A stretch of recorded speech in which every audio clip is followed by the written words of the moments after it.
Boas tardes a todos e a todas. Benvidos a este auditorio de Abanca para a conferencia do profesor Claude Cohen-Tanucci, Premio Nobel de Física de 1997, no marco do programa Conciencia.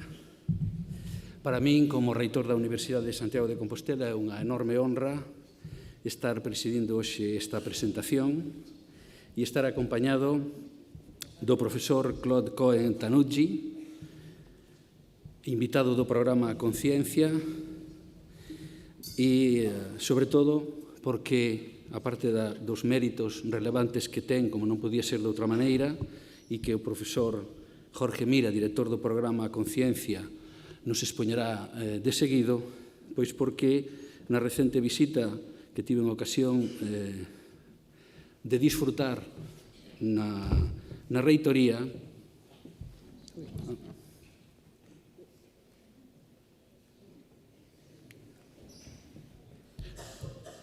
como digo, na visita que no día de onte tuve a ocasión de disfrutar na reitoría, pois puden apreciar non solamente a gran personalidade científica, senón a personalidade humana do profesor Cohen-Tanucci e, ao mesmo tempo, saber algo que non sabía, e é que temos amigos científicos e amigos personais comuns, do cual pois me enorgullezo enormemente.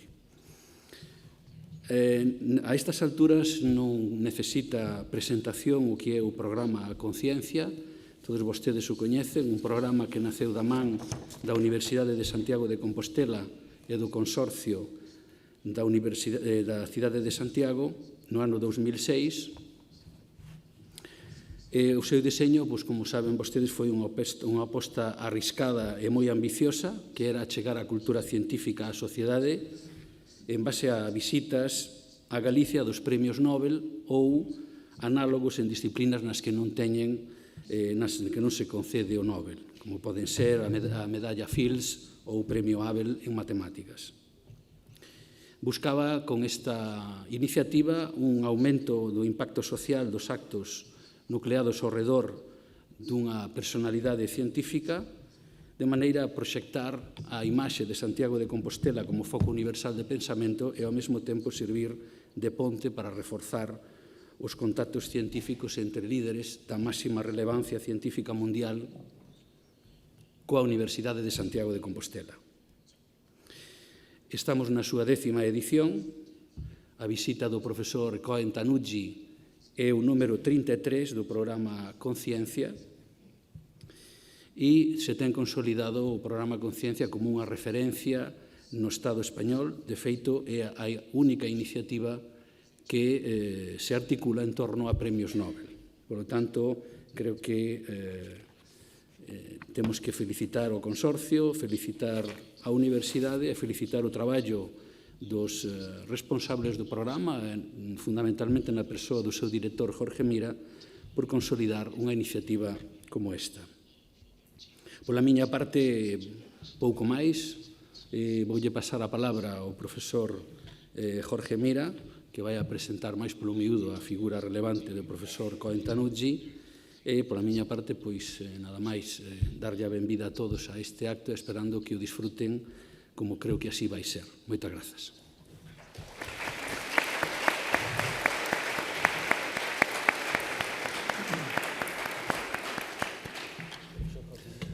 Grazas, reitor, profesor Cohen-Tanucci, autoridades, benvidos a esta 33ª entrega do programa Conciencia, que chega á súa 10ª edición. É dicir, son 10 anos, parece mentira, parece que foi onte cando isto empezou, pero aquí estamos. E, como sempre, este programa artéllase en base a moitos apoios. O máis esencial, evidentemente, o do Consorcio de Santiago, pero hai outros actores que tamén interveñen. En este caso deste acto, queremos agradecerlle á banca a cesión do auditorio e tamén a cesión de certas facilidades técnicas e apoio de persoal que son moi necesarios neste acto. Lóxicamente tamén a oficina de prensa da universidade. En realidade, hai moitos estamentos da universidade, reitor, que están, dun xeito ou doutro, involucrados no desenvolvemento deste programa xa dende antigo.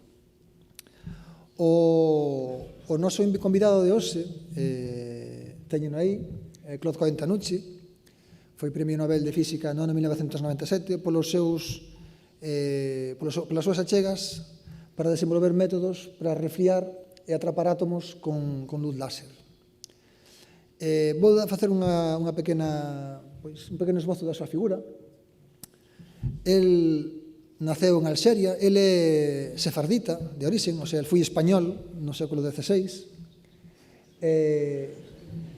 Tivo que escapar da Inquisición, porque, bueno, daquela non eran tempos moi bons pos discrepantes. Como sabedes, os reis católicos, coa inercia da Reconquista, pois, fixeron moito mal. El escapou para a zona norte de África, e, de feito, pois, o seu nome, Cohen-Tanucci, a parte de Tanucci, quere dicir que é da familia dos Cohen de Tánger. El, o que máis recorda, o que máis agradece do seu ambiente familiar é a curiosidade intelectual que tiña seu pai e o amor que lle meteu na cabeza por estudar, por aprender e por compartir o coñecemento con outros. É dicir, ese é o gran activo que sen dúbida, pois, a súa familia lle deixou. No ano 39, pois, estalou a Segunda Guerra Mundial. El, como vivía en Alxeria, estaba nunha zona que era Francia, daquela Alxeria era unha parte de Francia, pero os americanos desembarcaron no ano 42 en Alxeria, entón Alxeria xa non foi parte da Francia ocupada como parte da Francia continental. Tivo sorte que así evitou a guerra, e despois volveu a ter sorte, porque en 1953 marchou de Alxeria para Francia e así evitou a guerra de Alxeria. É dicir, que estivo esquivando as guerras con bastante boa fortuna. E por que marchou para Francia no ano 53? Bueno, pois marchou para Francia no ano 53 porque conseguiu acceder a esta institución. Trátase da Escola Normal Superior, que é, pois, unha institución moi importante en Francia, como direi a continuación. Foi fundada en plena Revolución Francesa, pois, para formar os máis brillantes membros da sociedade francesa nos contidos da Ilustración, e tamén era, pois, un símbolo da meritocracia republicana, non? É dicir, unha persoa que fose moi válida, podería acceder ás cúpulas do coñecemento. Eu, como parte desta presentación, quero aproveitar a ocasión para facerlles ver como é un pouco este sistema francés de creación de elites que é moi significativo. E voume explicar. A Escola Normal Superior é a elite de Francia. Por dar así datos máis ou menos sinxelos, direilles que ten 13 premios Nobel de Física, 13 premios Nobel, 8 deles de Física, e ten 11 medallas Fields. No ano 2004, a cuarta parte, a medalla Fields é unha das máis altas distincións que se poden obter na matemática, é un equivalente a un premio Nobel, recíbeno persoas que teñen menos de 40 anos, e no ano 2004, pois, a cuarta parte das medallas Fields que se outorgaran en toda a historia do premio foran desta institución. E insisto, non se trata dunha rede, é un único centro. A cuarta parte de todas as medallas Fields, que é a máis alta distinción na matemática, proviñan dese mesmo centro, non de Francia, dese centro. A cuarta parte de todo o premio. E, de feito, como poderán comprender, a Escola Normal Superior non é un sitio de fácil acceso. De feito, eu comentaba estes días con algúns investigadores pois como era isto da Escola Normal Superior, un físico de Niza, bastante coñecido, decía ya un amigo meu, que o principal feito da súa carreira científica académica fora conseguir entrar na Escola Normal Superior. Solamente as persoas que fan extremadamente ben certa proba de acceso pasan a ese centro. Hai xente que se prepara 2 anos despois do bacharelato para entrar aí. Mesmo como hai certos institutos que teñen boa taxa de éxito no acceso, a xente intenta matricularse neles, pero como hai pois unha adscripción territorial de centros, a xente o que fai é alugar pisos na contorna dese centro para poderse empadronar e poder entrar, co cal os pisos son máis caros no contorno deses institutos, non? De feito, as persoas que entran aí como alumnos empezan a recibir un salario. Isto é o que se está conseguindo. Entón, claro, isto implica que hai moi bons alumnos, xente moi destacada, e tamén hai moi bons profesores. De feito, o sistema francés de elite configúrase con outras dúas institucións máis. Unha é a Escola Nacional de Administración, que tamén se fundou pois hai bastante tempo, e que ven sendo pois ese sitio onde van as elites, as persoas máis capacitadas, e dai salen os principais cadros que dirixen o país. Aí, pois, puxen en pequeno algúns nomes. Ven a Valéry Giscard d'Estaing, Jacques Chirac, François Hollande, a súa muller Ségolène Royal, Laurent Fabius, Michel de Rocard, bueno, ven Balladur, Juppé, Jospin. Hai varios presidentes de grandes institucións internacionales, pois do Jean-Claude Trichet, que nos sonará polo Banco Central Europeo. Hai directores do Fondo Monetario Internacional, o Comisario Europeo de Economía, Pierre Moscovici. A listaxe é interminable. E todos os grandes, de feito, hai moitísimos directivos de grandísimas empresas. É dicir, é unha especie como de zona na que se produce unha concentración despois dunha fortísima selección para chegar a ese centro. E tamén hai outra escola, que é a Escola Politécnica, que tamén lle chaman X ou X, todo o mundo coñece tamén desa maneira, e na cal tamén hai unha grandísima concentración de resultados. De feito, o seu lema, é moi curioso, é pola patria, as ciencias e a gloria. Entón, neste contexto, pois, é onde se formou Claude Cohen-Tanucci. Ademais, el aboga moito pola potencia deste sistema, xa que ves no auditorio o profesor José Luis Mascareñas, o que felicito por ter obtido o maior recoñecemento na química española, premio que vai recoller dentro dun mes e medio. Por certo, a seu corón está o profesor Juan Nieto, o que tamén felicito porque este día publicábase a listaxe dos matemáticos máis citados do mundo, ele é o segundo máis citado do mundo, o cal é algo realmente impresionante, co grande que é o mundo e coa de matemáticos que hai no mundo. Teño que dicir que o profesor Cohen-Tanucci estivo antante co reitor.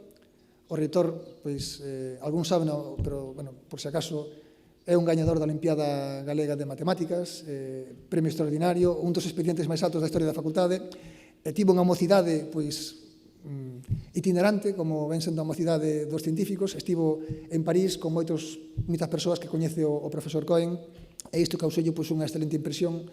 Entón é bo que o reitor pois deixe ese selo de calidade a que quede pois na mente dos visitantes como alguén moi importante, porque despois lembrará a Universidade de Santiago, esa universidade que era tan boa en matemáticas, non? Pois aí se formou el.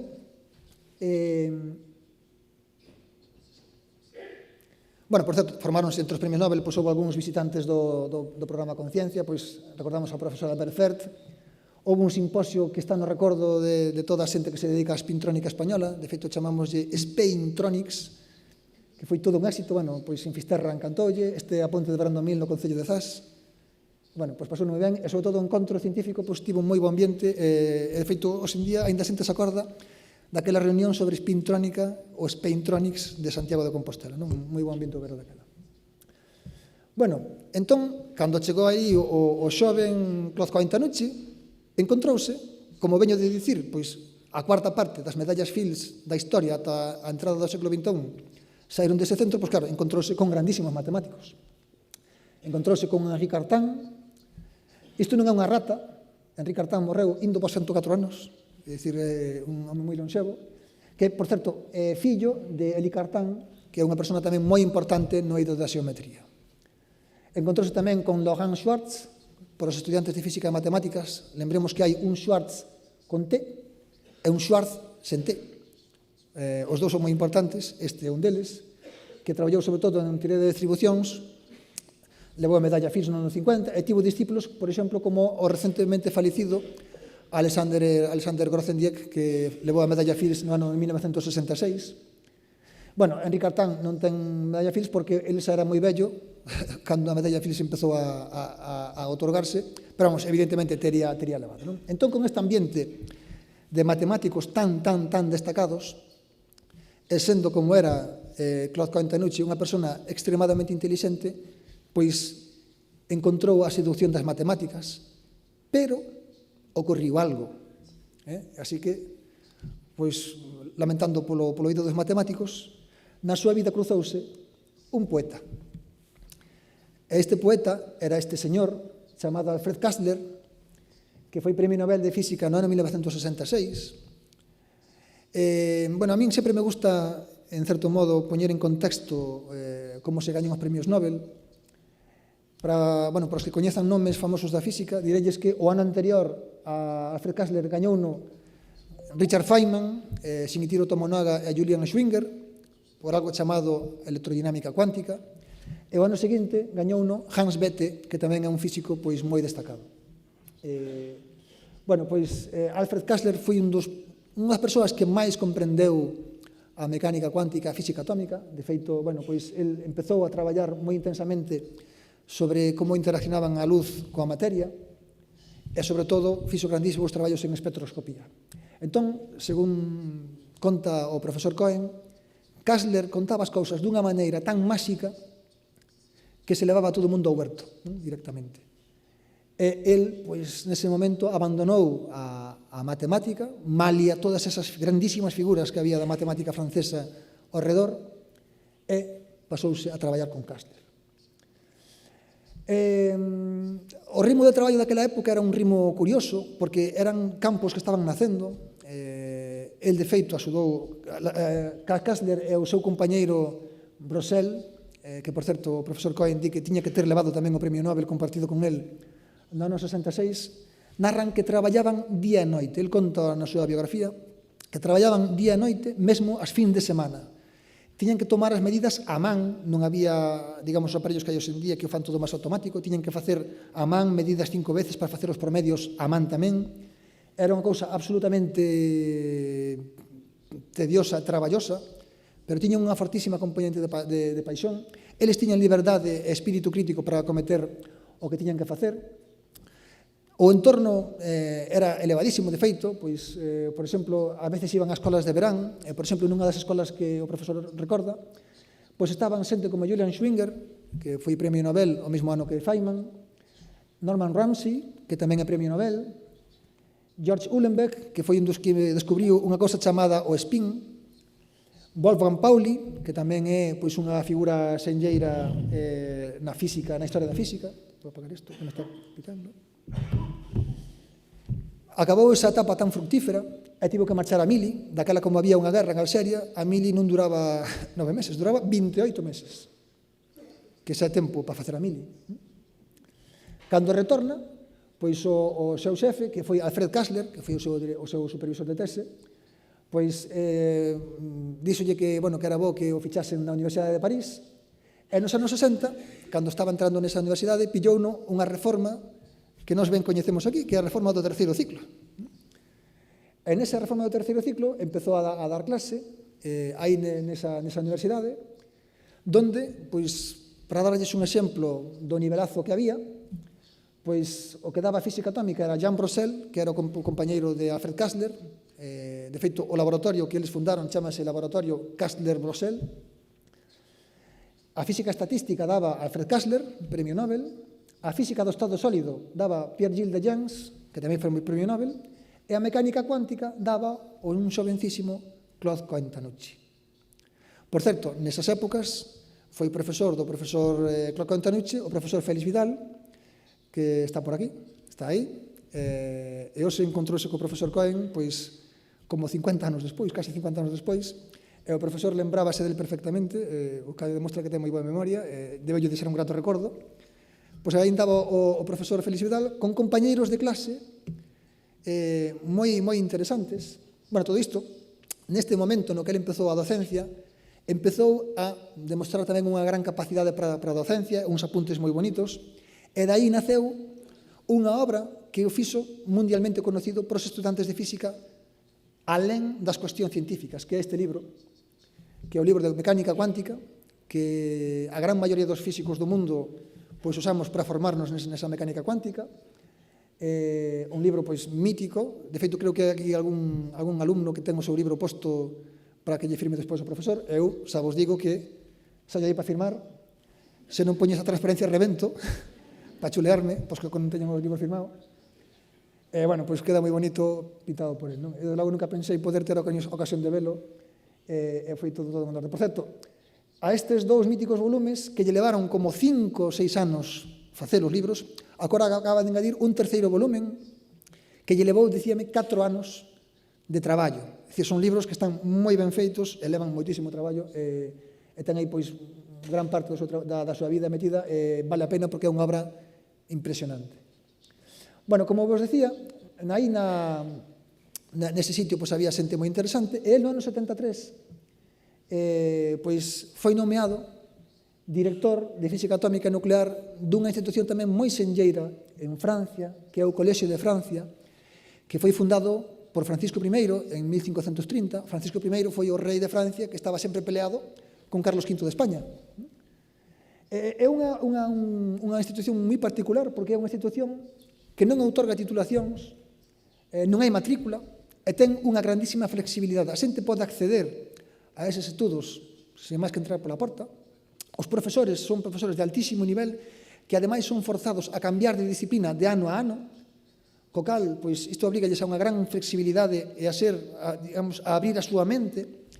El sempre destaca que esta etapa, este inicio no Colexio de Francia foi moi útil para él porque lle permitiu ter interaccións con xente moi interesante e que lle abriu moitos ollos. De feito, bueno, el xa nos anos 60 fixera traballos sobre efectos Stark, descubriu un curioso efecto Stark, bueno, que sería moi prolixo agora explicar, encontrou un efecto moi curioso que ten lugar en algo que chamamos o factor G do electrón.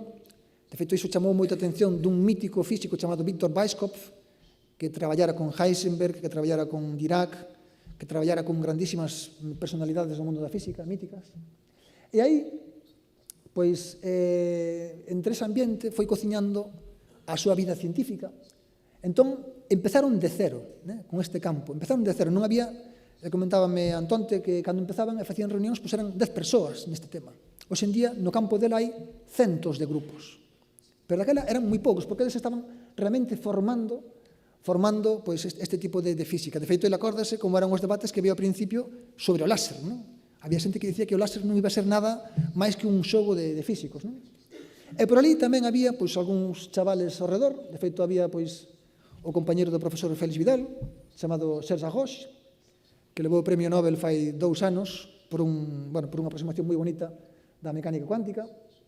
Había rapaces pois, como Alain Aspect, alguén que fixo pois, experimentos moi curiosos. Eu creo que será premio Nobel antes de que remate o século XX. Había visitas de chavales como William Phillips, que tamén foi premio Nobel o mesmo ano que él. Bueno, pois este ambiente tan nutritivo, que ademais reflexa esta foto. Esta é unha foto histórica na que hai grandísimas personalidades. Aquí está él. Ça c'est Alain Aspect, oui. Alain Aspect aquí, sí, oui. Je pense, c'est ça Roche. Salomon, Christophe. Ça.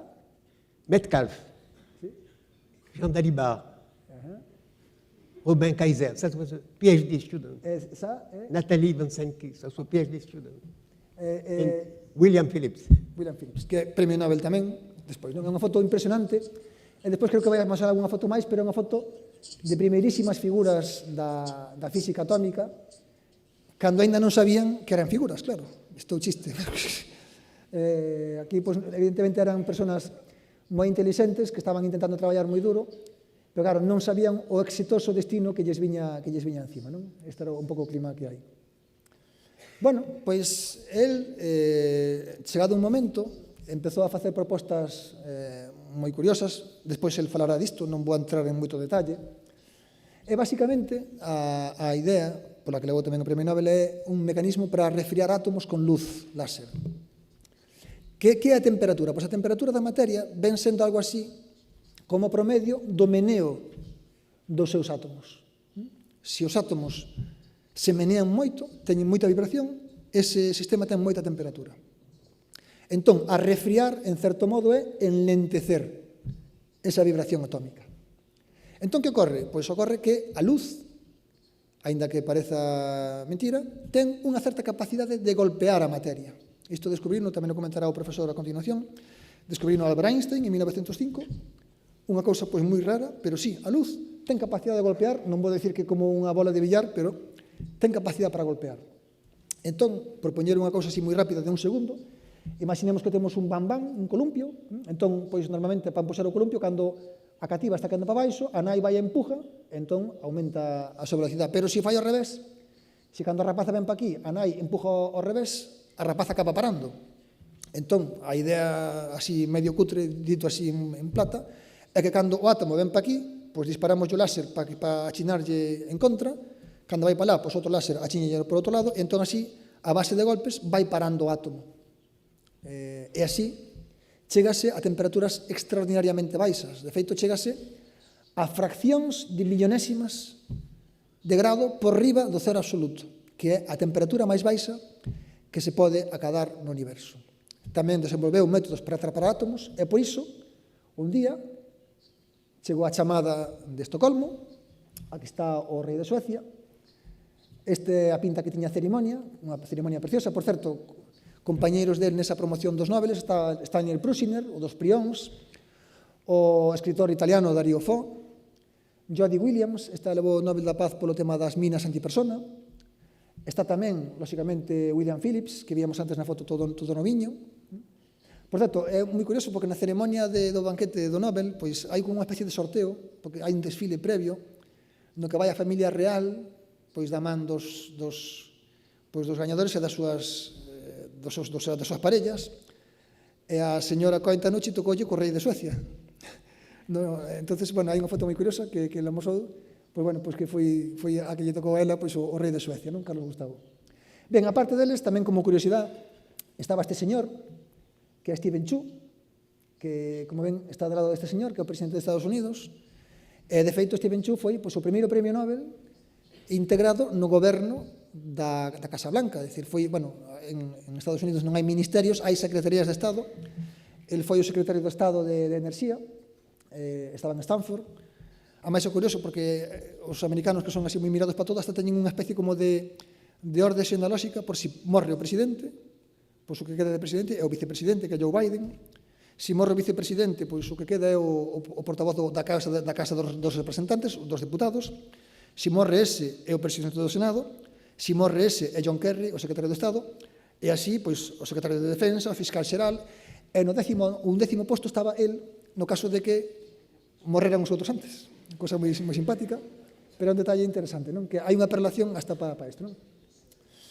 Bueno, unha das consecuencias do traballo de Cohen é que realmente non foi un premio Nobel como os demais, porque senón que xenerou unha actividade que agora está florecendo, que está fructificando en moitísimos premios Nobel máis. É dicir, abriu unha vía que deu lugar, por exemplo, a cousas como a obtención dun condensado Bose-Einstein, e aquí lembramos pois a Eric Cornell, unha visita que recordamos todos con moito cariño, foi fai un ano e medio, que conseguiu pois, un condensado de Bose-Einstein, que é un estado da materia distinto, precisamente a base de refriar átomos. Non? Bueno, pois, as posibilidades que se abren son moitísimas, e realmente ele abriu unha nova vía que agora eu estou seguro que vai dar moitos máis premios Nobel a partir deste momento. E, bueno, pois espero ter transmitido un pouco do que é a figura de Claude Cohen-Tanucci, de toda a súa trayectoria. É unha persoa, pois, aparte de como é moi importante, pois que representa, eu creo que a esencia do que son as elites científicas en Francia é o que é, sobre todo, o éxito dunha mente crítica e con gran capacidade de razonamento que empeza a discutir as cousas desde principios moi básicos. Así que, pois, pola miña banda, reitor, nada máis, e deixamos ao profesor e nos imos sentarnos aí para escoitalo. Moi ben.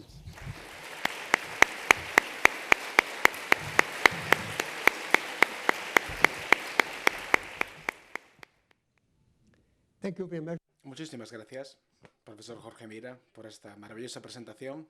Yo creo que demasiado bonita.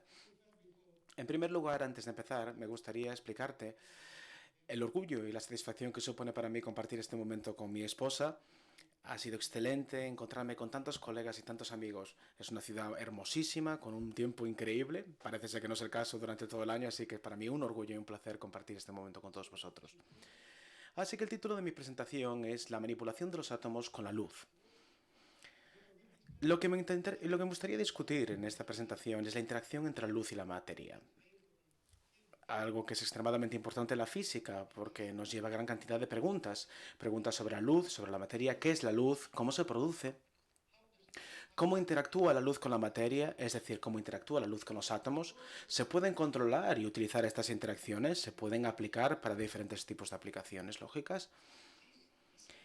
Este campo de investigación está caracterizado fundamentalmente por una serie de datos que voy a mencionar a continuación.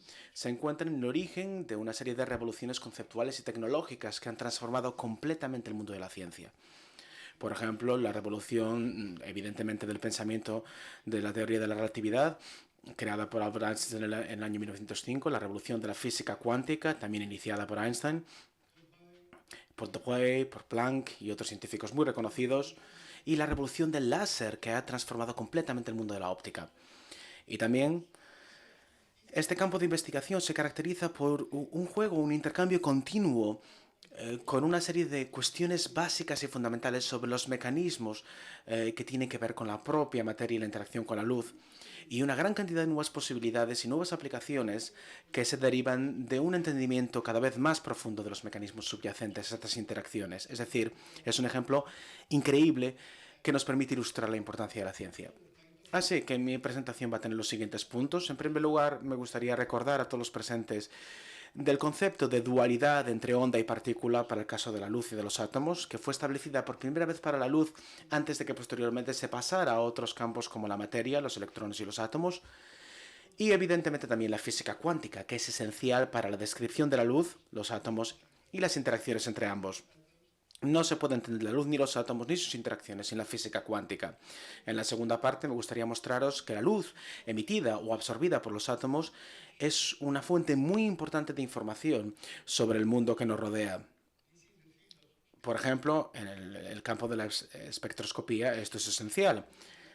Pero también evidentemente en la última década nos hemos dado cuenta de que la luz también puede utilizarse para la manipulación de los átomos, para poder cambiar la frecuencia y su grado de agitación. Y os voy a dar dos ejemplos en los que yo he trabajado directamente, como es el caso del bombeo óptico y el enfriamiento y el atrapamiento atómico a través del láser. Y por último, os voy a mostrar también cómo estos progresos en el mundo de la ciencia y en nuestro entendimiento de los átomos y de la luz pueden abrir nuevos campos de investigación y dar lugar incluso a nuevas aplicaciones. Vamos a empezar, por tanto, hablando de la luz. Sabemos que la luz es una onda electromagnética. Se trata de un campo eléctrico y magnético que oscila con una frecuencia que definimos por nu y que caracteriza el color de la luz, y que puede ir del cero al infinito, es decir, cualquier frecuencia es posible.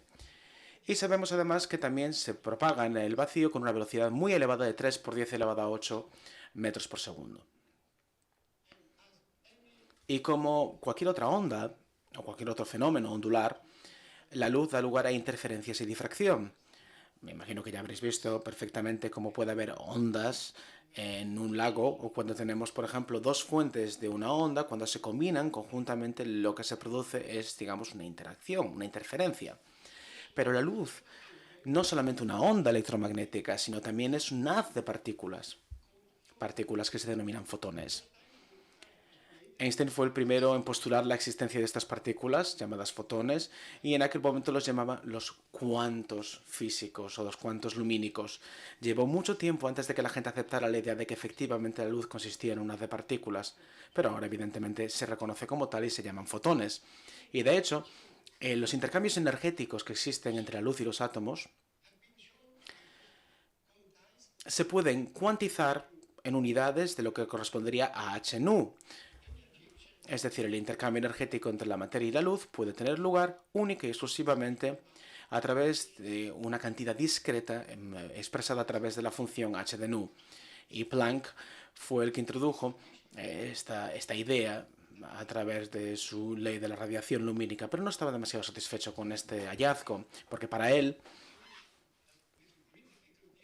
resultaba muy difícil explicar el concepto de la radiación electromagnética asociada a la luz, pero Einstein, posteriormente en el año 1905, con un artículo extremadamente importante para la historia de la humanidad y la ciencia, postuló que la luz era partículas, es decir, una energía que era cuantizable, expresada como una función de h nu.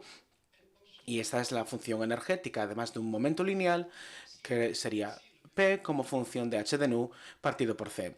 Y este momento lineal es extremadamente importante para entender el enfriamiento de los átomos a través de la interacción con la luz.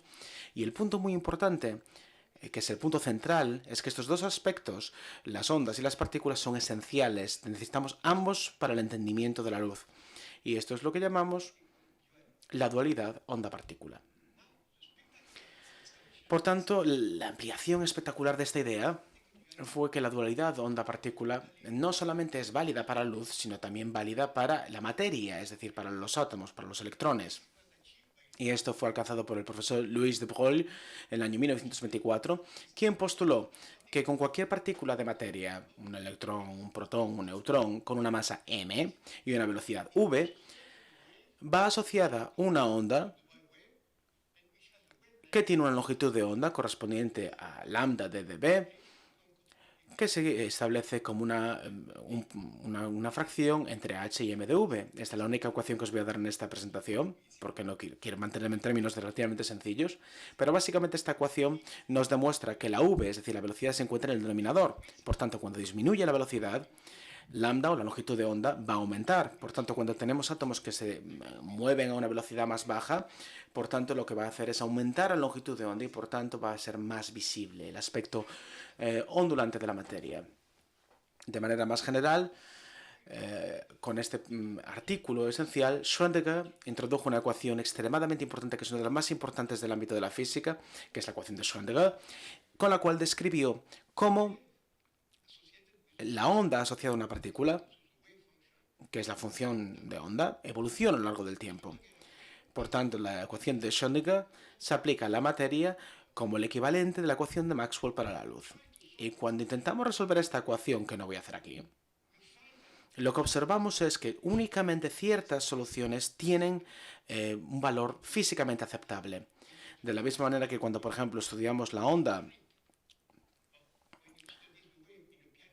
por ejemplo, en un piano, solo determinadas frecuencias son posibles para emitir un sonido reconocible. Es decir, la frecuencia de cualquier tipo de cuestión, como por ejemplo un instrumento musical, son reconocibles y contables. Y lo mismo sucede en el caso de la ecuación de Schrödinger, en el caso de un electrón circundando un protón. Solamente puede tomar como físicamente aceptable en determinados momentos muy particulares. Y esto implica que la energía de un átomo no puede tomar cualquier valor, sino que puede cuantizarse. Es decir, puede tener únicamente un valor muy en particular, que aparece representado aquí. El valor más bajo energético, el primer estado excitado y el segundo estado excitado. Y esto es lo que denominamos el espectro energético. Y evidentemente, al resolver la ecuación de Schrödinger, encontraremos el valor correspondiente a este espectro. Y una vez que tenemos el concepto de los niveles energéticos y los fotones, podemos empezar a entender la interacción elemental y los procesos que tienen que ver con la interacción entre átomos y fotones. El primero es el que denominamos como emisión. Un átomo en un estado B puede pasar a un estado A, es decir, un estado inferior, a través de la emisión de un fotón, correspondiente a h de nu. De manera inversa, un átomo puede pasar de un estado A o B a través de la absorción de un fotón h de nu. Y en estos dos procesos, la pérdida energética del átomo es absorbida por el fotón o bien absorbida del fotón. Y esto implica que la diferencia entre la energía entre el estado A y B es equivalente a la energía del fotón que es emitido o bien de la energía del fotón que es absorbido. Es decir, se trata simplemente de un principio de la conservación energética que todos conocemos. Por tanto, si medimos el valor de nu con un espectrómetro, obtendremos, por tanto, cuál es el valor energético en el estado A y en el estado B, y podemos experimentalmente demostrar los niveles energéticos de un átomo, es decir, podemos medirlo claramente. Esto nos indica que la luz es esencialmente una fuente esencial de información sobre la estructura atómica y además también es la manera de detectar su presencia en un medio determinado. Por tanto, esto es lo que se denomina la espectroscopía y tiene lugar en prácticamente todos los rangos de frecuencia que podamos imaginar, desde la radiofrecuencia, las microondas, infrarrojos, el espectro visible, ultravioleta, rayos X o rayos gamma. Y Me gusta particularmente esta imagen que os muestro a continuación porque muestra los espectros de 3 átomos diferentes: hidrógeno, mercurio y neón. Y podemos observar estas líneas que corresponden a la frecuencia de absorción o emisión, y podemos observar que estos espectros no son iguales. Es decir, 2 átomos tienen espectros diferentes. Por tanto, los espectros de líneas es de alguna manera la huella o la caracterización de un átomo. Cuando observamos la luz emitida por un medio, podemos determinar cuáles son los átomos que se encuentran en este medio. Y esto es el modo en el que podemos obtener información con cosas tan interesantes como la composición del universo, las galaxias, los planetas, las estrellas, e incluso a través de un haz de luz determinado o la gran explosión que tuvo lugar tras el Big Bang. Y se puede observar, por tanto, el remanente de esta luz emitida en el ruido cósmico. Ahora me gustaría mostraros que la fuente de información que nos proporciona la luz es además también una herramienta para la manipulación atómica. Y esto es fácil de entender. ¿Por qué? Porque cuando un átomo absorbe o reemite un fotón, lo que hace es ganar una serie de propiedades de este fotón, es decir, su energía, su momento lineal y su momento angular. Por tanto, a través de determinar la propiedad de la luz que excita este átomo, podemos cambiar las propiedades de este átomo. Es decir, podemos modificarlas. Y por tanto, durante mi vida científica, tuve básicamente 2 ejemplos de esta manipulación. Por un lado, el bombeo óptico, que consiste en la absorción de una luz polarizada, que tiene un momento angular, es decir, como simplemente una función que se basa en el spin atómico. Este momento angular es transferido a los átomos y los átomos se polarizan. Y esto es muy importante porque entonces lo que podemos tener es un átomo con todos los momentos magnéticos dirigidos en la misma dirección, y por tanto podemos fácilmente detectar este átomo y además hacer una dilución atómica de gases. Además de esto, también, con el enfriamiento por láser, la absorción de fotones provenientes de la misma dirección transfieren un momento lineal de la luz a los átomos y el átomo es empujado en una dirección determinada. Es decir, este campo de fuerza se puede utilizar para cambiar su velocidad y se puede utilizar también para alcanzar valores extremadamente bajos. Vamos a hablar, por tanto, de la polarización de los átomos, que consiste en la transferencia del momento angular de un fotón polarizado a un átomo. Los átomos, ¿os acordáis del modelo de Bohr, no? Es decir, el electrón o los electrones orbitando en torno al núcleo. De manera general se puede demostrar que un átomo tiene, digamos, como un spin. Es decir, es como si fuera una peonza que gira sobre sí misma. Y tiene, por tanto, lo que se denomina en física un momento angular, que se denomina o se define con la letra J. Y, evidentemente, estos valores son cuantizables, es decir, no pueden tomar un valor cualquiera, sino un valor específico. Por tanto, si hacemos una proyección de J a lo largo de un determinado eje, o el de eje Z en este caso, únicamente puede obtener valores discretos. Es decir, simplemente, en la situación más sencilla, que sería la situación en la que un átomo tiene un spin de un medio, esta posición solamente puede tomar 2 valores de J, es decir, spin hacia arriba o spin hacia abajo. Ningún otro valor intermedio es permitible. Por tanto, hay una cuantización de los resultados y valores discretos únicos asociados a cada función. Sin embargo, si tomamos un haz de luz determinado, que está polarizado, por tanto, de manera circular, podemos demostrar, por tanto, que los fotones también tienen un momento angular. Y cuando los átomos absorben estos fotones con un momento angular, ganan este momento angular, es decir, se polarizan después de la absorción del fotón. De manera general, la temperatura de los átomos puede variar y esto dependería evidentemente del spin de los átomos, ya sea hacia arriba o hacia abajo. En este caso no estaría polarizado, existe una pequeña diferencia, por tanto, en este caso. Pero, sin embargo, cuando estos átomos se excitan y se los polariza con un momento angular del fotón, lo que se puede conseguir es que un 90% de los átomos estén con el spin hacia arriba o con el spin hacia abajo. Por tanto, se consigue una gran diferenciación. Y precisamente la resonancia magnética consiste en este procedimiento, con una detección fácil de diferentes problemas. Y esto fue sugerido por el profesor Alfred Kastler, que fue mencionado previamente, y Jean Brosel, su colaborador más cercano en el año 1950. Y cuando entré en este laboratorio en el año 1954, todavía estaban empezando con este experimento y había múltiples resultados muy interesantes. Era muy interesante, pero también una idea al mismo tiempo muy fructífera. Ahora voy a explicar todas las explicaciones del bombeo óptico, pero voy a hablar de dos explicaciones para la física fundamental y otra aplicación de carácter práctico. Hablemos, por tanto, de las variaciones o los deslizamientos de luz. Esto es muy importante porque resulta útil para el entendimiento del enfriamiento atómico. Lo que se puede demostrar es que si tomamos luz que ha sido ligeramente desplazada, es decir, no tiene una frecuencia exactamente equivalente a la frecuencia de los átomos, es decir, está ligeramente desplazada, por tanto es luz no resonante, se puede demostrar que esta excitación desplaza el estado de los niveles energéticos atómicos, y esto es lo que se denomina desplazamiento lumínico porque se debe a la luz, y por tanto el valor de G se desplaza por un valor expresado como delta de E. Y esto es proporcional a la intensidad de la luz. Por tanto, si doblamos la intensidad de la luz, el desplazamiento se dobla también. Y además de ello también, el seno del desplazamiento lumínico es equivalente también al seno de este desplazamiento en el valor energético, que se expresa como omega de L omega de A. Por tanto, si omega de L es mayor que omega de A, entonces el desplazamiento es positivo, y sin embargo, si es a la inversa, el desplazamiento es negativo. Es decir, con la luz tenemos una herramienta para poder manipular la energía o los niveles energéticos de un átomo, como por ejemplo en el caso de los campos energéticos o magnéticos.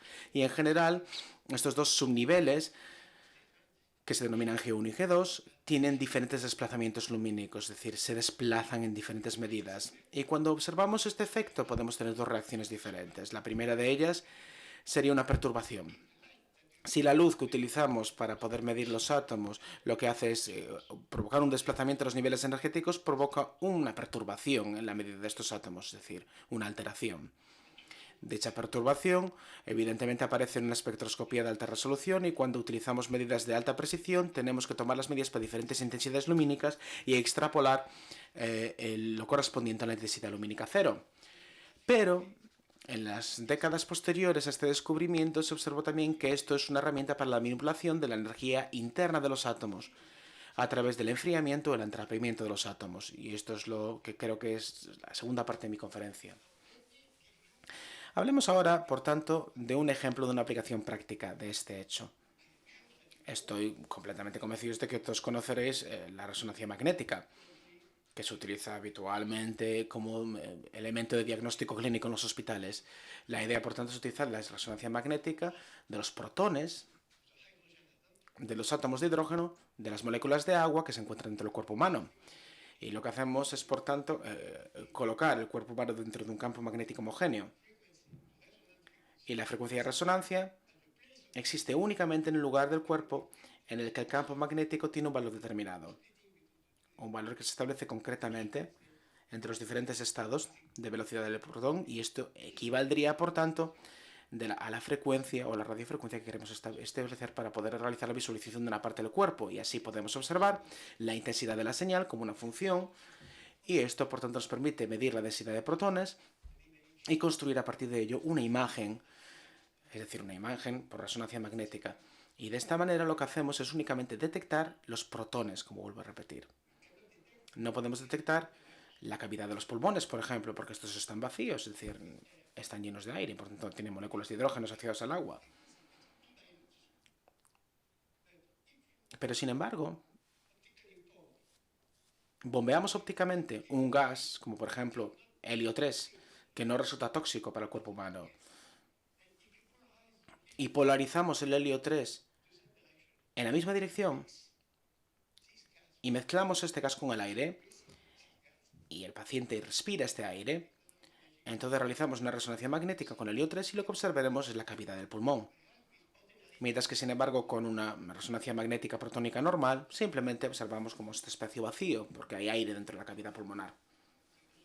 Es decir, simplemente observamos el corazón, la sombra de los pulmones y el esófago. Así que es muy interesante, por tanto, utilizar este tipo de combinación. La calidad de la imagen no es demasiado buena, pero os podéis hacer una idea. Y se pueden detectar enfermedades como el asma o, por ejemplo, las consecuencias del tabaquismo. Es decir, una herramienta muy útil para la medicina, para el diagnóstico. Evidentemente, cuando Kaslan inventó el bombeo óptico, no se había imaginado lo más mínimo que esto iba a tener una aplicación en el ámbito de la medicina, pero esta aplicación apareció posteriormente después del descubrimiento fundamental. Además, en aquella época, tampoco había, digamos, la tecnología informática disponible para poder gestionar estas imágenes y tratarlas adecuadamente. Vamos a discutir la segunda aplicación ahora, que es el enfriamiento y atrapamiento de átomos a través de láser, que consiste en la transferencia del momento lineal de los fotones a los átomos. Y para poder explicar esto, lo que hacemos en primer lugar es tomar un ejemplo muy sencillo, que cualquier persona puede entender perfectamente. Imaginemos, por tanto, que tenemos un objetivo, un blanco, que denominamos C, bombardeado por un haz de proyectiles, que denominamos P, que provienen todos de la misma dirección. Los proyectiles, por tanto, bombardean e impactan directamente sobre el blanco, el objetivo, que en este caso es C, y salen rebotados en diferentes direcciones. Y como resultado de este bombardeo de proyectiles, el blanco se desplaza. Es decir, si por ejemplo estamos andando y está lloviendo muchísimo, la lluvia impacta contra nosotros y podemos incluso sentir cómo nos desplaza ligeramente. Y lo mismo se puede describir más sofisticadamente como la fuerza resultante de la transferencia del momento lineal de los proyectiles al objetivo, al blanco, que se denomina C. Esto se puede transferir, por tanto, a un átomo dentro de un haz lumínico donde C aparece sustituido por un átomo y P correspondería a los fotones. Es decir, los fotones absorben y son reemitidos y por tanto transfieren su momento lineal como resultado de este bombardeo y por tanto lo que hacen es desplazar el átomo, con lo que denominamos presión de radiación. Y Kepler, de hecho, invoca esta presión de radiación para poder explicar las colas de los cometas. Las colas de los cometas provienen precisamente de un polvo cósmico, el polvo que lo rodea, que es... Evidentemente el cometa está orbitando en torno al Sol y la luz del Sol lo que hace es empujar el polvo cósmico en esta dirección y esto forma la explicación técnica de lo que sería la cola de un cometa. Y si sustituimos, por tanto, la luz solar con un haz de láser que se puede colimatar de una manera muy adecuada, manteniendo por tanto un rango de frecuencia muy intenso, podemos empujar los átomos en una dirección muy concreta y calcular, aunque no lo voy a hacer aquí, calcular exactamente la transferencia del momento lineal o la aceleración o desaceleración lineal al átomo, dependiendo evidentemente de la dirección de los haces de láser, es decir, puede ser de propagación o copropagación y puede llevar, por tanto, a alcanzar un valor enorme correspondiente a múltiples veces la vez de la aceleración de la gravedad. Por tanto, cuando se siente, digamos, una gravedad de 3G o 2G, la sensación es más que detectable, más que físicamente tangible. O sea, que imaginemos cuando esto se multiplica por cientos de miles de veces. Por tanto, si hacemos que un haz de fotones se esté moviendo, digamos, a una velocidad enorme, como podemos imaginar, esto transfiere todo este momento lineal, esta aceleración lineal, que supone un desplazamiento increíble de los átomos. Y evidentemente también se puede utilizar diferentes haces en diferentes direcciones para controlar esta propagación.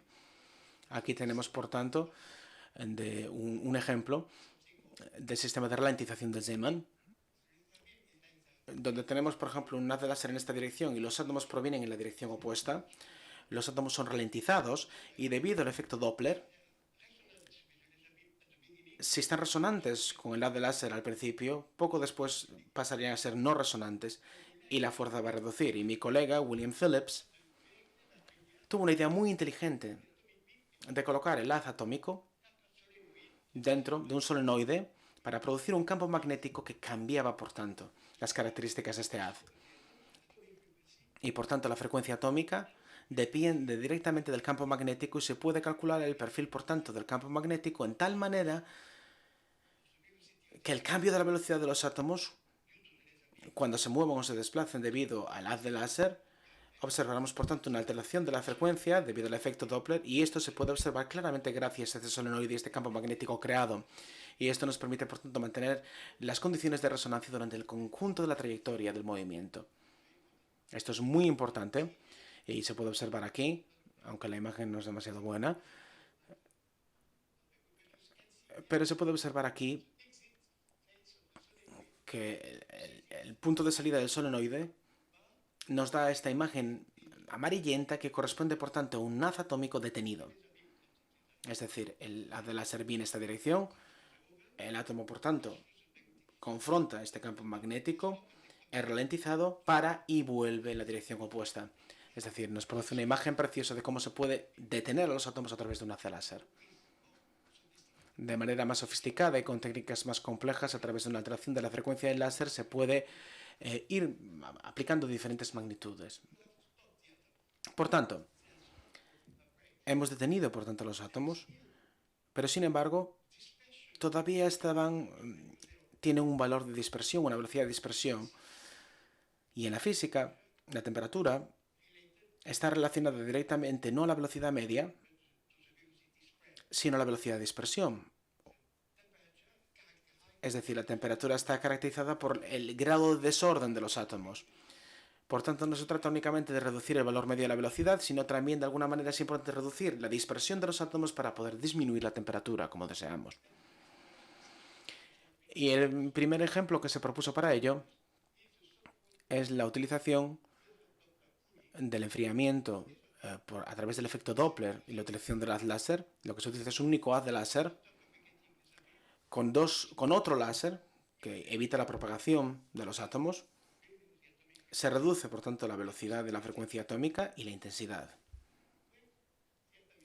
Cuando el átomo, por tanto, es alcanzado por los dos láser que vienen en dirección contraria, hay dos presiones de radiación que evidentemente afectan en direcciones contrarias al átomo, y esto provoca, por tanto, digamos, una alteración del estado atómico. Si el átomo se desplaza hacia la derecha, debido al efecto Doppler, la frecuencia del haz de láser contrapropagador va a parecer más alta, es decir, va a ser alterada hacia arriba, y por tanto se va a acercar más, digamos, a una frecuencia resonante, va a haber una mayor absorción de fotones y va a aumentar la fuerza. Y sin embargo, gracias a esta tendencia podemos, por tanto, controlar el desplazamiento Doppler y podremos, por tanto, reducir también la absorción de fotones. Y como resultado del efecto Doppler,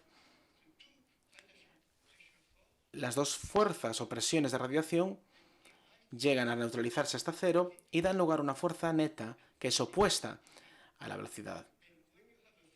Y por tanto, cuando tenemos una fuerza que corresponde a esta velocidad v y opuesta a dicha velocidad, tenemos lo que se denomina, por tanto, un medio viscoso, porque tenemos, por tanto, digamos, un guisado, intentamos mover en este guiso una cuchara, nos damos cuenta que hay una fricción porque es como un medio viscoso, es difícil realizar este movimiento. Y esta fricción en un medio viscoso es muy interesante, porque parece que la luz se convierte como una especie de medio viscoso y se ha denominado como una especie de melaza óptica. Una melaza óptica porque parece que repentinamente, digamos, la presencia atómica ha sido reemplazada por la luz y por tanto la velocidad de dispersión de los átomos se ha eliminado y reducido y los átomos se enfrían en este medio viscoso. De aquí se puede hacer una teoría de este mecanismo y se puede predecir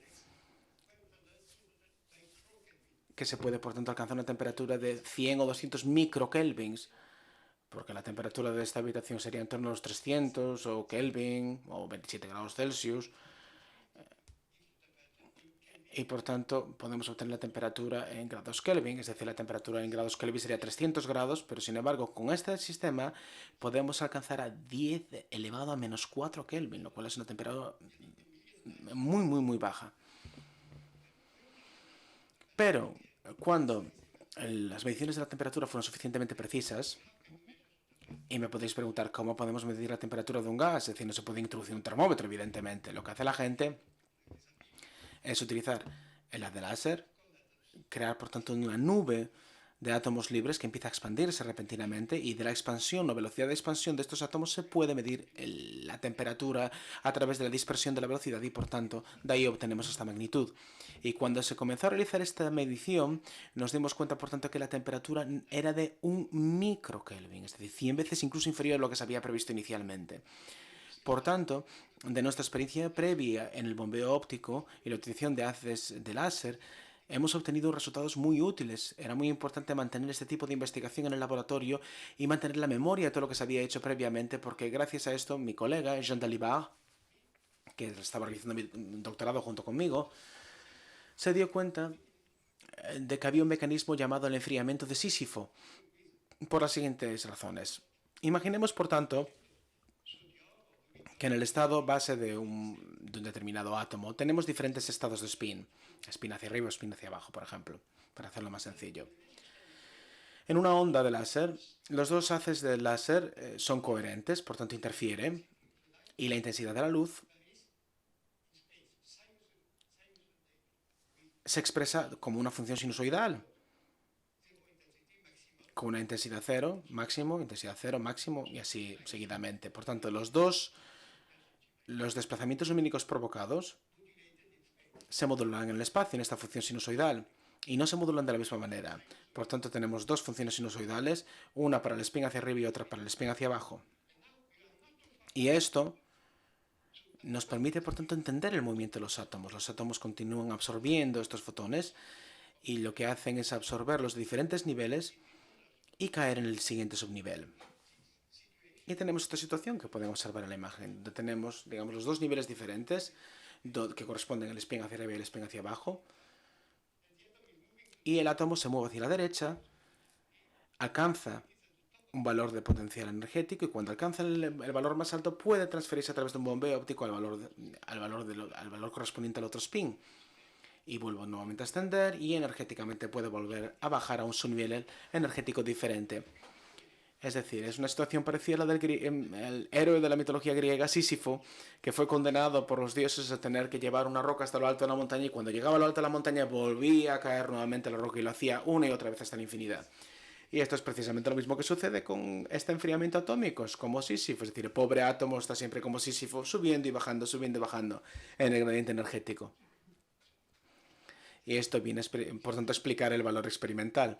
Este es un ejemplo, por tanto, de un resultado muy interesante, muy emocionante, porque era una aplicación absolutamente inesperada de lo que había sido estudiado previamente por parte de Kessler. Bien, hemos visto que ha habido gran cantidad de mecanismos de enfriamiento atómico elaborados y teorizados, y cuando Eric Cornell vino aquí hace algunos años, probablemente habló de la evaporación.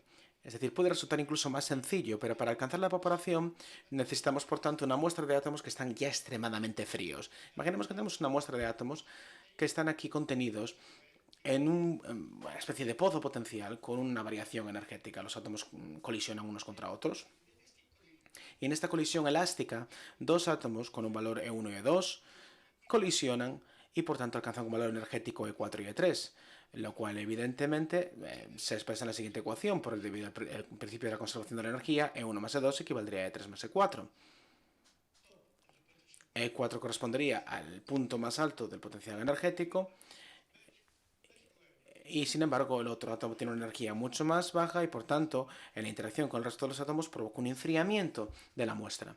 Y esto es lo que ocurre cuando, por ejemplo, soplamos en la taza de café para enfriar el café. Lo que hacemos es evaporar y el resto de las moléculas existentes pues evidentemente se enfría y esto es lo que llamamos enfriamiento evaporativo. Con el enfriamiento de Sísifo podemos alcanzar 10 elevado a menos 6 Kelvin. Y esto es bastante considerable, pero utilizando la evaporación podemos llegar a 10 elevado a menos 9 Kelvin. Es decir, una 1000.000.000ésima de un grado Kelvin, es decir, una temperatura extremadamente inferior a la de la temperatura ambiente registrada en esta sala. También podemos hacer trampas para el atrapamiento de átomos. Y para hacerlo lo que necesitamos es crear una red de potencial en la que estos átomos permanezcan atrapados. Recordemos, por tanto, que el desplazamiento lumínico es proporcional a la intensidad lumínica. Por tanto, si cogemos un haz de luz focalizado, en el foco la intensidad lumínica es máxima. Si lo que hacemos es desplazar hacia el rojo, omega de L es inferior a omega de A, y por tanto el desplazamiento es negativo. Y por tanto tenemos un desplazamiento negativo y máximo en el punto focal del haz de láser. Por tanto tenemos una energía del estado de Gauss que se desplaza en el espacio y que al mismo tiempo es máxima en valores absolutos en el punto focal central del haz de láser y por tanto alcanzamos una red donde podemos atrapar átomos si se encuentran en el estado adecuado. Y esto es lo que denominamos una trampa láser. Y lo mismo sucede, por ejemplo, en el campo de la biología. Y esto es lo que se denomina las pinzas ópticas en el ámbito biológico. Hay una estructura muy interesante que ha aparecido si, por ejemplo, tomamos no un único haz de luz focalizado, sino una onda. Una onda con dos haces contrapropagantes que coliden uno otro contra el otro con diferentes tipos de direcciones. Y con esto lo que obtenemos es una especie de una variación periódica en el espacio de la intensidad lumínica. de tal manera que el desplazamiento lumínico es periódico, especialmente hablando. Con esto lo que se obtiene es una especie de, digamos, disposición en el espacio de pequeños pozos potenciales donde podemos atrapar los átomos. Y esto es lo que denominamos un retículo óptico.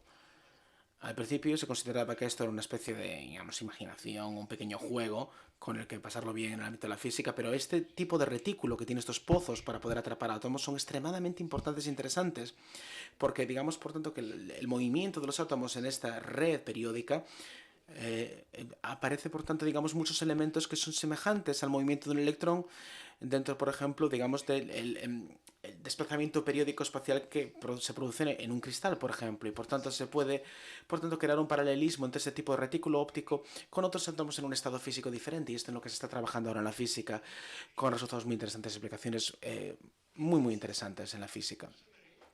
Este es un resumen de los resultados obtenidos. Aquí tenemos, por tanto, la escala de temperatura en grados Kelvin, con una serie de marcas significativas. Aquí tenemos el interior del Sol, donde tenemos varios millones de Kelvin, de grados Kelvin. Superficie del Sol, 1000 aproximadamente grados Kelvin. La Tierra, 300 grados Kelvin, aproximadamente unos 27 grados Celsius. La luz, por tanto, que se propagó como radiación posterior al Big Bang, tendría también una temperatura muy particular, que sería 2,7 grados Kelvin. Y esto puede considerarse pronto como la temperatura del universo, por así decirlo, la temperatura de esta luz remanente tras el Big Bang. Y a medida que vamos bajando la temperatura, podemos llegar, digamos, a técnicas criogénicas. Con el enfriamiento del láser llegamos a 1 microkelvin, y con los condensados atómicos ultrafríos podemos alcanzar una temperatura de 1 nanokelvin. Es decir, entre las técnicas criogénicas, donde podemos alcanzar también temperaturas muy bajas, y los condensados atómicos ultrafríos podemos alcanzar hasta 1 nanokelvin, con lo cual hay una diferencia enorme, un gradiente de temperatura dramático y más que destacado, que se puede alcanzar a nivel de laboratorio, donde se nos permite alcanzar la temperatura o la materia a temperatura más fría en todo el universo. Me gustaría concluir mi presentación dando un par de aplicaciones prácticas de los átomos ultrafríos, es decir, qué se puede hacer con ellos, qué interés tienen. Es fácil entender que existen dos tipos de aplicaciones. La primera de ellas tendría que ver con el hecho de que los átomos son ralentizados y se puede observar, por tanto, cómo evolucionan a lo largo del tiempo. Y en la física hay una relación entre el tiempo y la energía que nos dice que cuanto más tiempo tengamos de observación, mayor precisión obtendremos. Por tanto, la precisión aumenta cuando alcanzamos el tiempo de observación o aumentamos el tiempo de observación. Con átomos fríos podemos realizar medidas mucho más precisas, y en particular se pueden realizar concretamente relojes atómicos mucho más precisos.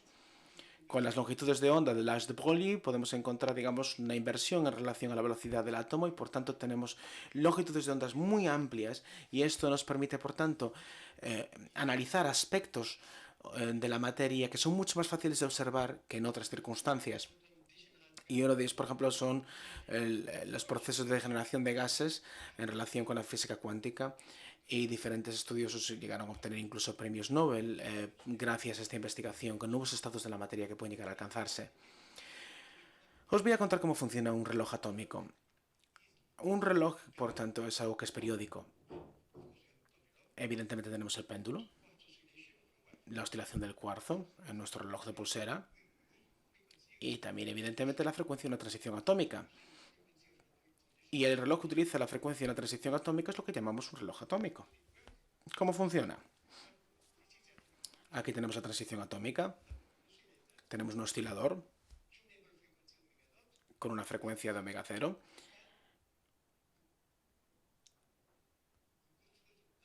Y aquí tenemos la línea de transición atómica. Omega de A correspondería a la frecuencia de la transición, y esto evidentemente nos lleva a un gradiente delta de omega. Y con esto lo que hacemos es, por tanto, controlar la frecuencia del oscilador para alcanzar el punto central de la transición atómica, obligando, por tanto, que la frecuencia de este electrón se mantenga exactamente en el lugar, digamos, en el centro de la línea atómica de transición. El oscilador se mantiene, por tanto, en esta frecuencia concreta de transición atómica, y esto nos permite, por tanto, alcanzar un estándar en la frecuencia y esto nos permite un grado de precisión muy elevado. En física, un segundo se define como una transición concreta y específica, pero parece claro que cuanto más, digamos, más limitada sea la transición atómica, habrá mayor precisión. Es, por tanto, mucho más preciso utilizar una resonancia mucho más limitada para poder alcanzar una frecuencia estándar del oscilador mucho más restringida. Y delta de omega es inversamente proporcional al tiempo de observación. Por tanto, gracias a los átomos más fríos podemos aumentar el tiempo de observación y con esto lo que conseguimos es mejorar la precisión. Y este es el principio de los relojes atómicos que utilizan átomos fríos. ¿Qué hace la gente en la Tierra con el enfriamiento atómico?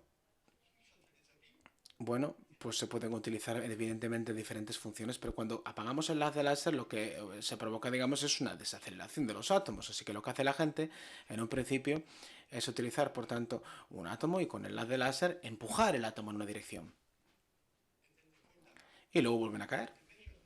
Y lo que se hace es medir esta diferencia, digamos, entre el punto más alto y el punto más bajo. El punto más alto en el que son ralentizados en su velocidad de propagación. Y esto es lo que correspondería a una fuente atómica. Aquí tenemos, por tanto, digamos, estos átomos que son lanzados hacia arriba gracias a un haz de láser y que vuelven a bajar, creando, por tanto, esta fuente metafórica atómica. Y esta fuente atómica funciona exactamente igual que una fuente normal, donde el agua es propulsada, pero lo que hacemos es este, digamos, chorro de agua, sustituirlo por átomos. Y esto ha sido el objeto de la investigación de Christophe Salomon y André Clairaut. Creo que lo habéis visto en las imágenes que he mostrado anteriormente. Y André Clairaut es una de las personas más importantes en el ámbito de la investigación física en París. Y con estas fuentes, tanto con el sodio como con el cesio, se han obtenido resultados muy interesantes. Y con estas fuentes se puede alcanzar una estabilidad relativa y una precisión relativa de en torno al 3 por 10 elevado a menos 16. Es decir, 15 ceros antes de la primera cifra. Para daros una idea del tipo de precisión que esto representa, concretamente, si tenemos un reloj con una estabilidad de 10 elevado a menos 16 que empieza ahora, dentro de 300 millones de años, podría ser que se hubiera desplazado en torno a un segundo, solo se habría retrasado un segundo. Es decir, dichos relojes pueden mantener un segundo durante un tiempo prácticamente infinito, es decir, 300 millones de años. Y ahora existen relojes ópticos que utilizan transiciones ópticas que llegan a alcanzar una precisión de 10 elevado a menos 17. Esto implica que un reloj nunca se retrasaría durante el conjunto de la edad conocida del universo. Es decir, hasta el fin de los tiempos, o hasta el fin de la edad conocida del universo, el retraso de este reloj sería de menos de un segundo. Por tanto, se trata de una precisión prácticamente total. Además, se puede mejorar estos relojes a través de la eliminación de la gravedad y llevándolos al espacio. Es decir, llegar a un punto en el que la gravedad, por tanto, sea diferente al de la Tierra. Y esto es lo que se denomina vuelo parabólico. Hay un jet que describe una parábola sin gravedad y posteriormente vuelve a subir a una nueva parábola antes de estrellarse. Y hay múltiples personas dentro del planeta que lo que hacen es experimentos de gravedad cero, que en física, química, biología y tecnología son muy interesantes y nos dan frutos muy interesantes. Y esto nos da, por tanto, efectos muy interesantes que han sido aceptados tras múltiples dificultades, porque esto requiere mucho dinero y mucha financiación, y lo que se ha hecho es colocar este reloj en el espacio dentro de una estación espacial, de tal manera que el reloj se encuentre en un estado diferente gravitatorio, y a lo mejor dentro de 1 o 2 años, en la Estación Espacial Internacional, nos permitirá, por tanto, mostrar un tiempo con una gran precisión que se transmita posteriormente a todos los relojes del mundo, concretamente a todos los relojes de los sistemas GPS que estarán sincronizados con este reloj de alta frecuencia, alta precisión, colocado en la Estación Espacial Internacional. Y esto es muy excitante, muy emocionante para el ámbito de la física. Por tanto, de acuerdo con la teoría general de la relatividad de Einstein, que celebramos evidentemente este año, porque es su 110 aniversario, 2 relojes en diferentes campos gravitacionales no tendrán la misma frecuencia. Por tanto, si tenemos 2 relojes con una diferencia de altura de aproximadamente 1 metro en la Tierra, observaremos que la frecuencia relativa va a ser diferente, hasta 10 elevado a menos 16. Por tanto, incluso en la propia Tierra podemos una alteración, digamos, en la precisión cuando dos relojes se colocan a dos alturas diferentes, como por ejemplo simplemente una diferencia de un metro de altitud. Así que si lo llevamos a una estación espacial, estamos hablando de varios centenares de kilómetros, por tanto hay una gran diferencia entre la frecuencia del reloj en la estación espacial, de la frecuencia del reloj en la Tierra, y esto va a ser equivalente a 10 elevado a menos 11. Y esto va a ser muy interesante porque nos va a permitir medir estas diferencias ya predichas en su momento por Einstein y que son de gran interés para la física. Y esto es muy importante porque sin realizar, digamos, estudios de la teoría fundamental podemos incurrir en errores. O pueden ser insuficientes, por no mencionar el término error. Por tanto, hay que ir mejorándolos progresivamente a través de la utilización de estas mediciones y ensayos. Y esto nos permite, por tanto, conseguir resultados mucho más adecuados en esta geodesia relativa. Y además lo que vamos a hacer es colocar dos relojes diferentes, uno con cesio, otro con sodio, utilizando hidrógeno, y medir, por tanto, la proporción entre las diferentes frecuencias e intentar determinar si, por tanto, la constante fundamental de la física permanece, básicamente, las constantes de la física permanecen igual a lo largo del tiempo. En algunos modelos teóricos se predicen ciertas variaciones de algunas de las constantes fundamentales de la física. Por tanto, hay enormes aplicaciones de gran interés para nosotros. Por tanto, esta imagen básicamente nos muestra cómo a lo largo de los últimos años, entre las últimas 5 a 6 décadas, vamos variando, digamos, la precisión relativa de 10 elevado a menos 10 en los años 50-60 hasta alcanzar prácticamente los valores mucho más bajos, desde los relojes de cesio hasta los relojes ópticos. Y observamos cómo con la utilización de diferentes elementos observamos el mejor, que corresponde al aluminio, que llega a alcanzar una precisión de 10 elevado a menos 17. Se trata, digamos, de valores extremadamente interesantes con una mejora de la precisión de la medición del tiempo increíble. Ahora me gustaría hablar de la última parte de mi presentación, que es la aplicación de los aspectos asociables con una onda de la luz, y esto tiene que ver con las ondas atómicas, y esto tiene que ver con un experimento que me gustaría presentarlo en todas las clases a las que acudo, en todos los ámbitos académicos, porque creo que es muy interesante y aparte muy hermoso físicamente hablando. Tenemos una nube de átomos fríos, de neón concretamente, muy fríos, y lo que hacemos es interrumpir el haz de láser. Los átomos caen. Los átomos pasan por estas dos aperturas y alcanzan finalmente este punto en el que se detecta el átomo. Es un efecto muy conocido, en el que me imagino que estarán muy familiarizados en el ámbito de la óptica, pero aquí estamos hablando de ondas beta de átomos de neón.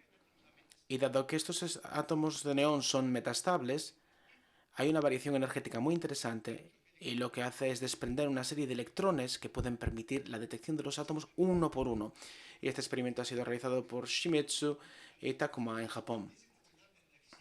Y yo he visitado personalmente ese laboratorio y he observado con mi propio ojo lo que estaba ocurriendo. Y lo que observamos en esta placa contra la que impactan los átomos es esta estructura tan particular. Y cuando observamos el átomo que llega uno por uno, vemos un átomo aquí, otro átomo aquí, un pulso allá. Es decir, al principio parece algo absolutamente aleatorio, es decir, no es la típica interferencia o patrón de interferencia que observamos en la óptica. Pero sin embargo vamos acumulando los resultados y obviamente después de una gran cantidad de impactos atómicos observamos como hay una acumulación claramente asociable a franjas de interferencia, asociables por tanto a principios de óptica. Por tanto, cada átomo lleva un impacto localizado en el detector, pero la repartición espacial de los impactos tiene una modulación especial muy particular. Y esto nos muestra que la dualidad onda-partícula para los átomos es aplicable y demostrable. La onda asociada a cada uno de los átomos nos permite calcular la probabilidad de que un átomo se encuentre en un determinado punto y por tanto sea detectable. Y esto yo creo que es un ejemplo muy claro que nos permite entender por tanto la importancia de la mecánica cuántica, estableciendo la conexión entre la función de onda y la probabilidad de poder medir un determinado evento en un momento del espacio-tiempo. Nuevamente Einstein, en el año 1924, recibió el artículo de Bosch, que no había sido publicado anteriormente, lo envió directamente a Einstein, y se estaba considerando lo que llamamos ahora la condensación Bose-Einstein para los fotones.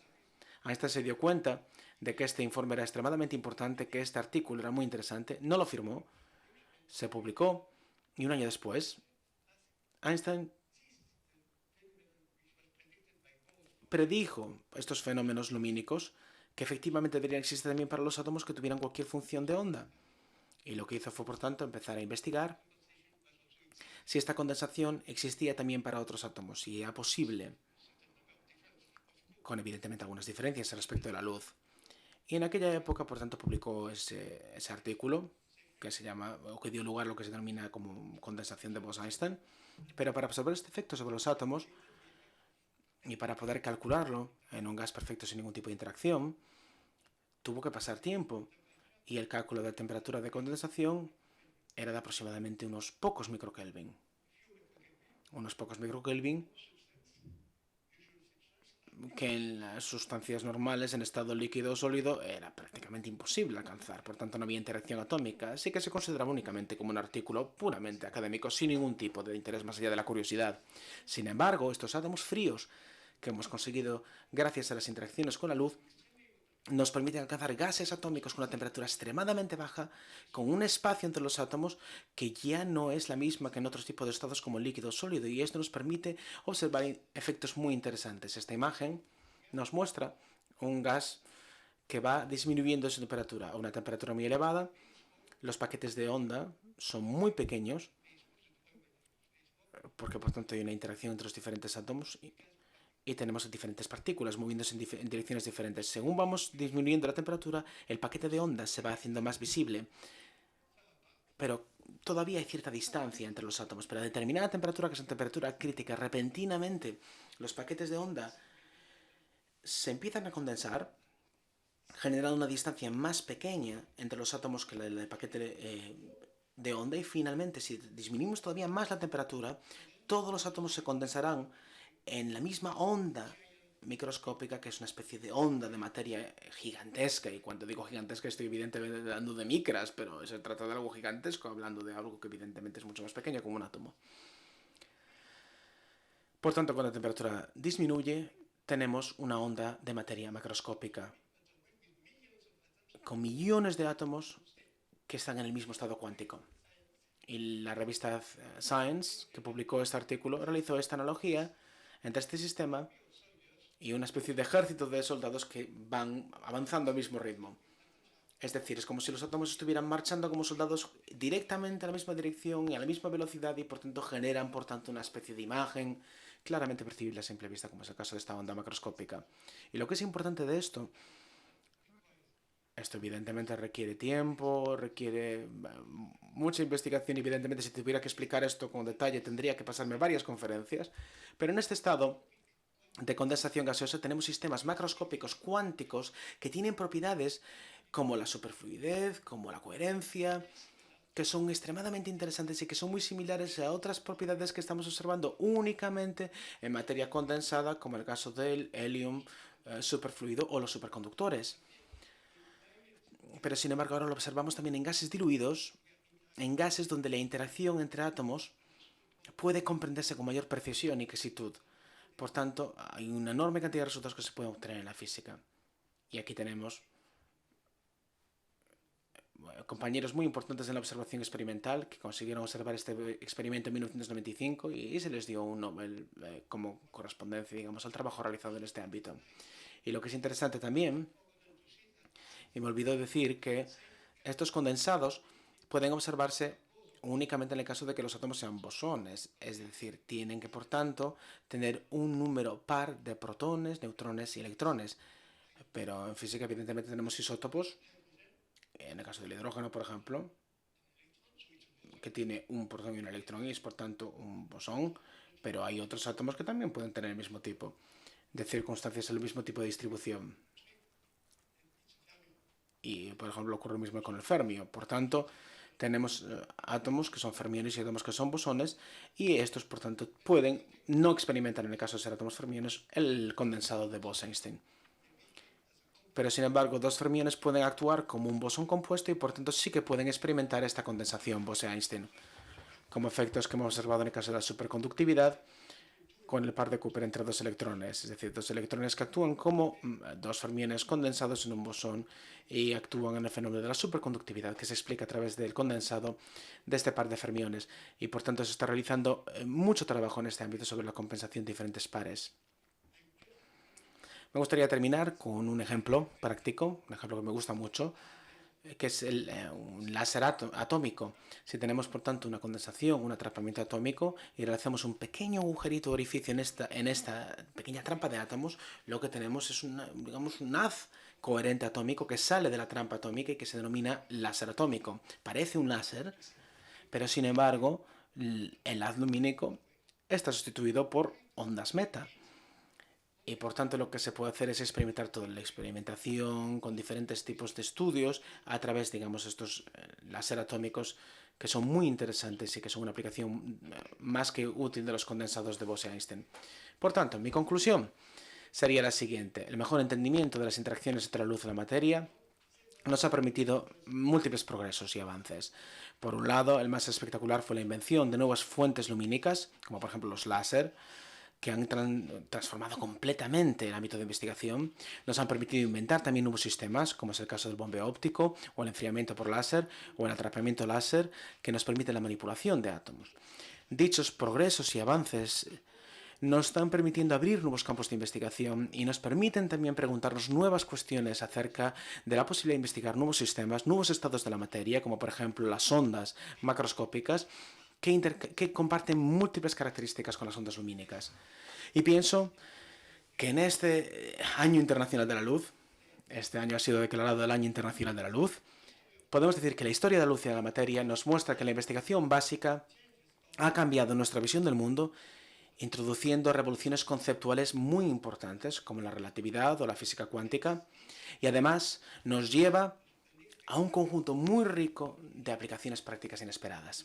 Y para terminar mi charla, me gustaría simplemente mostraros una imagen realizada, digamos, como parte de la presentación de Jorge anterior, que es una fotografía que muestra el grupo que trabajaba en el laboratorio de Kastler en el año 1960, unos días después del anuncio del premio Nobel que se dio al profesor Kastler. Creo que además que el comité del premio Nobel cometió un error y debía haber dado el premio también a otro investigador de aquella época, Saint-Fosé, que está aquí, que también había tenido, digamos, un papel esencial en todos los descubrimientos del laboratorio de Kastler. Ahí estoy yo. En el año 1966, hace algunos años, acababa de terminar mi doctorado, creo que hace 2 años antes de esta fotografía, y empezaba a trabajar como profesor en la universidad y a dar, digamos, mi conocimiento a otras personas en el ámbito de la física cuántica, y de ahí salió el libro de mecánica cuántica. Y mi primer estudiante, comencé mi propio grupo, de la Serre de Roche, que está aquí, y él recibió también un premio Nobel hace 3 años.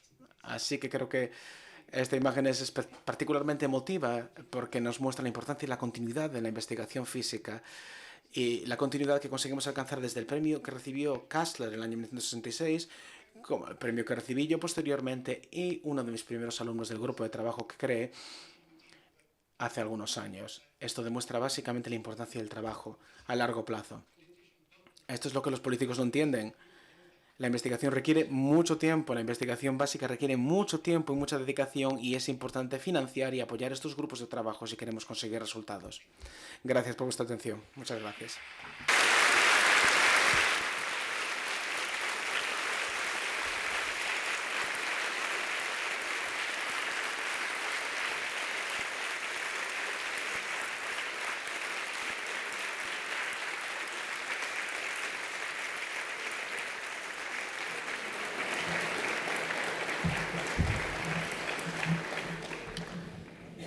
Bueno, pois como ven sendo habitual, temos un tempo para facer preguntas. You can use here.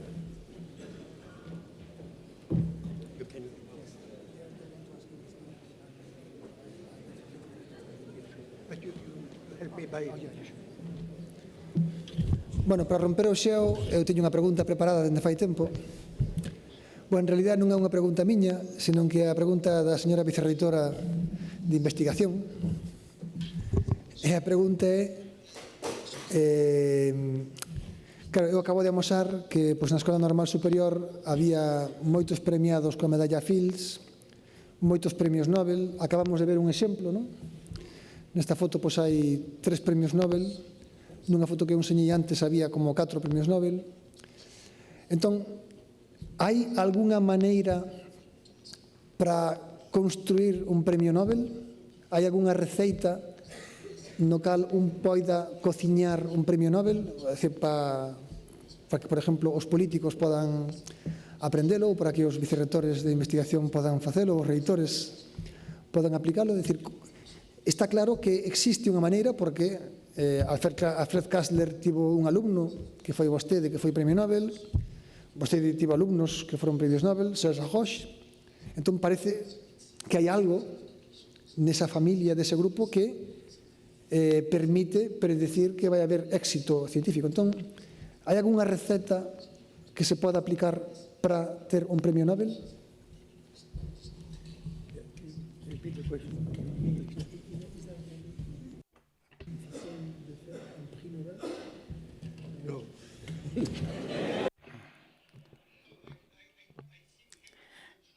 No, creo que nadie debería de obsesionarse con el premio Nobel.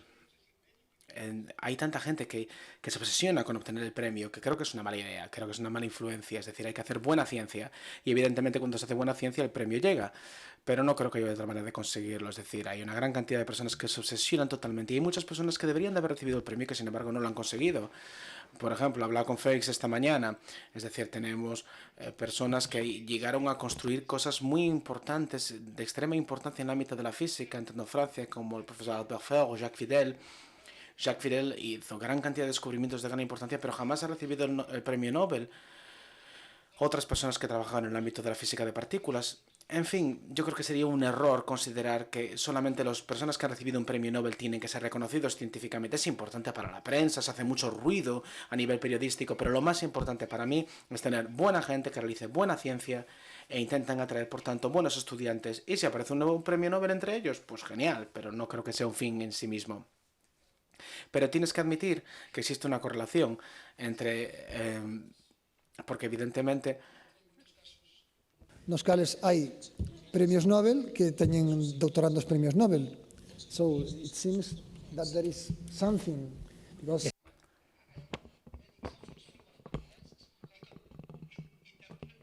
Claro, está claro que en algunas ocasiones existe, por tanto, un apoyo desde el punto de vista académico y a veces también un apoyo financiero que dan los gobiernos que entienden la importancia de la investigación y ese grupo consigue producir buenos resultados y entonces pueden llegar a conseguir un premio Nobel, pero la situación siempre fluctúa, es decir, no se trata de una cuestión continuada, depende de los gobiernos, de las políticas de apoyo a la investigación y a veces solamente se da financiación a ciertos proyectos muy concretos, por tanto, esto... solo nos permite que en algunos casos algunos grupos muy concretos que trabajan en un ámbito muy concreto alcancen premios, pero hay personas que también les gusta la docencia o que quieren transmitir este conocimiento a otras personas, pero lo más importante, repito, es mantener la posibilidad abierta de que buenos grupos de investigación hagan lo que quieran, siempre y cuando lo hagan bien. Y estaba discutiendo con varios de vosotros aquí el ejemplo de Ben Lash de los Estados Unidos. Ben es un laboratorio industrial que hace teléfonos, pero sin embargo tuvo, digamos, una idea muy clara y muy importante, que era tomar parte del laboratorio con muy buenas personas, con buenos principios físicos y de investigación, y lo que hicieron fue trabajar con libertad. Y este pequeño grupo, dentro de este laboratorio industrial, consiguieron 10 premios Nobel. Por ejemplo, el inventor del láser también se encontraba dentro de este laboratorio de trabajo. Anderson, otras personas de gran importancia que trabajaron en el ámbito de la física del estado sólido y por tanto los semiconductores, toda la tecnología que utilizamos hoy en día en nuestros teléfonos móviles que provienen de ese laboratorio de investigación. Por tanto, a veces lo importante es hacer descubrimientos muy importantes que cambian la realidad, que cambian la civilización, el láser, los transistores, superconductores, es decir, en definitiva, a veces estas personas provienen, digamos, de personas que trabajaban en un laboratorio con cierta libertad y con apoyo y soporte financiero. Y sin embargo hubo un momento en el que alguien llegó, dejó de financiar a este grupo y estas personas tuvieron que marcharse a otras universidades y hacer su trabajo ahí. Receita, claro. Bueno, hai unha receita que é apoiar grupos durante moito tempo. Alguna pregunta? Bueno, pois eu simplemente queda agradecernos novamente ao profesor Cohen esta charla. Desde logo foi para min personalmente foi un privilexio coñecelo. Todos son grandísimas figuras, é un momento impagable estar estes días con el. Grazas, estará tanto para a próxima convocatoria do programa Conciencia. Moitas grazas.